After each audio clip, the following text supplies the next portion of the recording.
Okay, so let's not beat around the bush here. We're finding the equation of a circle and how to write the equation of a circle, okay? So like if you continued these points here, you would make a nice circle with a radius of 5.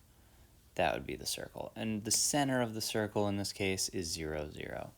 So what we need to do though, a circle is defined as the set of all points equidistant from a point, a center. So the same distance, so this should be the same distance as this. But we gotta figure out how to do the distance from here. So from 3, 4, right here, if you look at it, it goes over 3 up 4 and makes a right triangle, which means you can use 3 and 4 as the A and B in your Pythagorean theorem. So like here, just to highlight that real quick, we end up with this right triangle where we have 3 here, 4 here, and then we're looking for C. So to solve for this, it would just be 3 squared plus 4 squared equals C squared. And you can solve this, you'll get 5. 5 is your C here. Now likewise, if you do the same thing for the point 4, 3, it's 4 by 3, so you're using the same exact numbers. I'm going to write them in the different order just so hopefully you see a pattern emerging here. And then, oh look, that's 5 as well.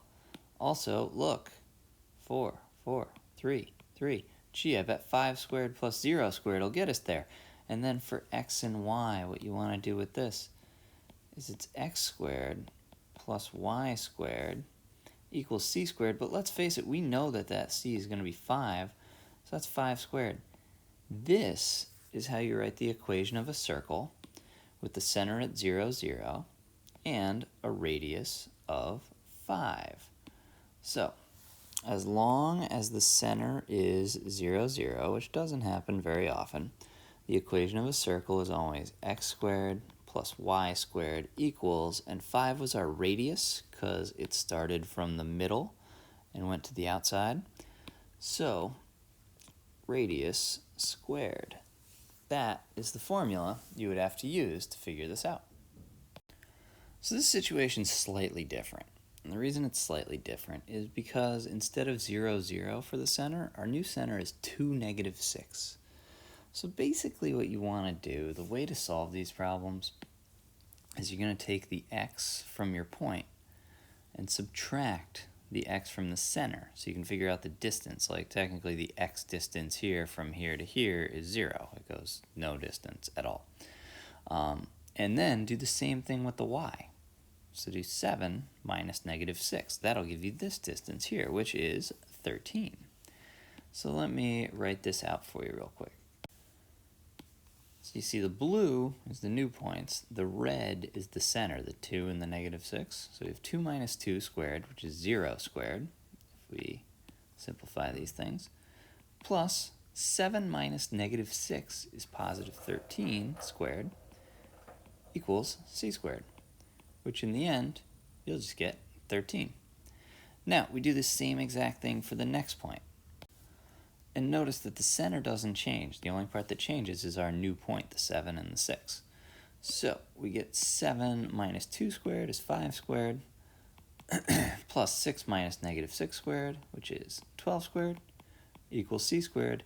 Guess what? You get 13.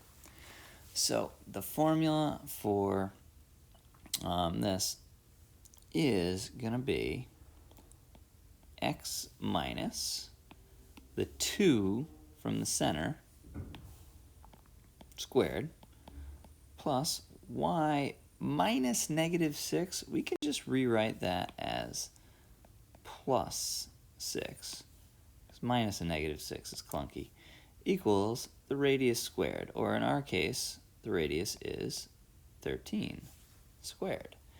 This is the formula for this circle.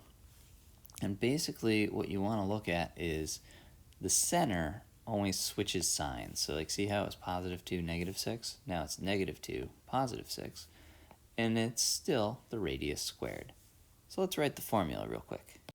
So the formula for the center, or for the equation of any circle at all, is x minus h.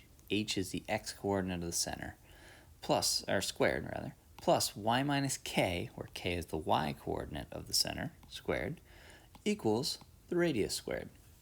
And this works the same way with what we just did in part 1 too, because if you have 0 for this and this, these disappear and you just get x squared, because x minus 0 is x, plus y squared equals the radius squared. So exact same thing we were doing in the last slide.